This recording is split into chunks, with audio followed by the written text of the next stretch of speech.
anak mengalami keterbatasan akses pendidikan. Hai, kenalin aku Widya dari Program Studi Pendidikan Keagamaan Katolik Unika Atmajaya Jakarta yang siap berbagi cerita dengan Anda. Apakah benar sekarang ini banyak anak Indonesia yang harus memendam cita-citanya bersekolah yang tinggi hanya karena ekonomi keluarga? Mari kita cek. Coba kita lihat berita terbaru. Pada 16 April 2024, Kompasiana.com mempublikasikan sebuah pernyataan bahwa di Indonesia kondisi ekonomi menjadi hambatan besar dalam mengakses pendidikan. Wow, ternyata benar loh kondisi ini nyata terjadi. Tapi sepertinya Anda kurang percaya kalau belum mengalami sendiri atau tidak ada contoh yang konkret atau contoh yang nyata dialami oleh seseorang. Nah, untuk lebih meyakinkan Anda, saya akan bercerita tentang keluarga saya sendiri. Let's go! Saya adalah anak ketujuh dari 7 bersaudara.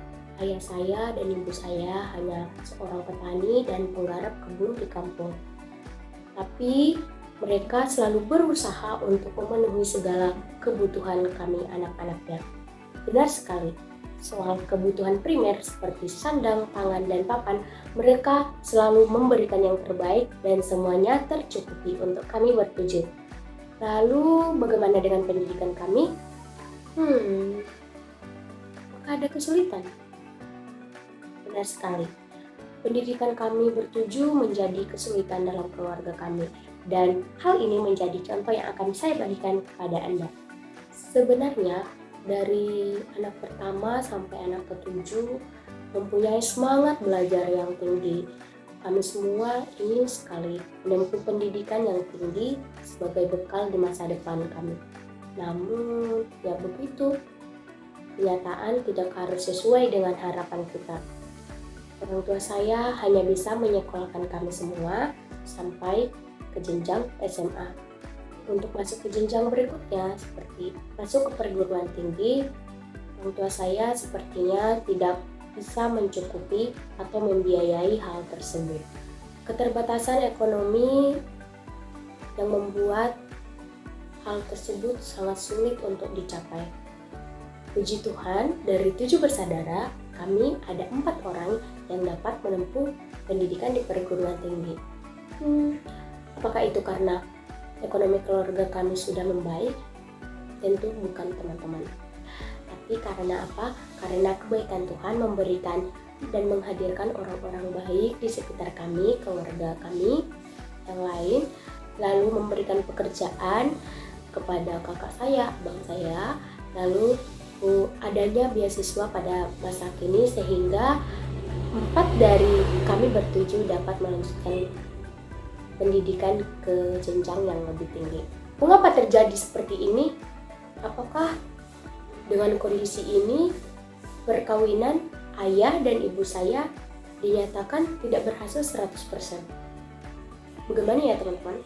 Sebagai umat Katolik, sebelum pernikahan dilangsungkan antara mempelai perempuan dan mempelai laki-laki diberikan pendampingan terlebih dahulu. Nah, dalam gereja Katolik ada beberapa tujuan perkawinan yang harus dicapai dan salah satunya itu yaitu pendidikan anak. Pendidikan anak berarti sudah menjadi hak yang mestinya didapatkan oleh si anak tersebut. Dengan bisa mendapatkan akses pendidikan setinggi-tingginya, anak akan merasa percaya diri untuk menghadapi kehidupan di masa depan. Nah, ternyata pendidikan anak itu adalah tanggung jawab penuh oleh orang tua. Apa yang keluarga saya alami, saya belum mencari tahu lebih dalam nih teman-teman. Apakah itu karena orang tua saya sebelumnya tidak mengetahui tujuan perkawinan dalam gereja Katolik, atau karena takdir? Saya akan coba mendalaminya dan menganalisis pada waktu yang akan datang. Setelah saya mencoba melihat dan memproses keadaan atau kondisi keluarga saya yang seperti ini, saya menemukan bahwa orang tua saya perlu mengetahui pentingnya pendidikan anak dan bagaimana cara yang baik untuk mendukung kehidupan anak mereka. Lalu yang kedua, sebagai orang Katolik, orang tua saya harus memahami tujuan perkawinan dalam gereja Katolik supaya perkawinan dapat dikatakan berhasil 100%.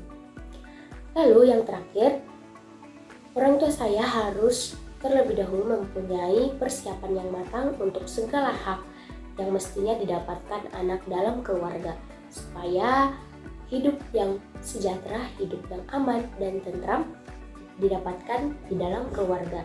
Baiklah teman-teman, hanya cerita singkat ini yang dapat saya bagikan. Semoga bermanfaat untuk kita semua dan semoga ini menjadi sebuah contoh konkret pada judul kita tadi bahwa keterbatasan akses pendidikan benar-benar dialami oleh anak pada masa sekarang.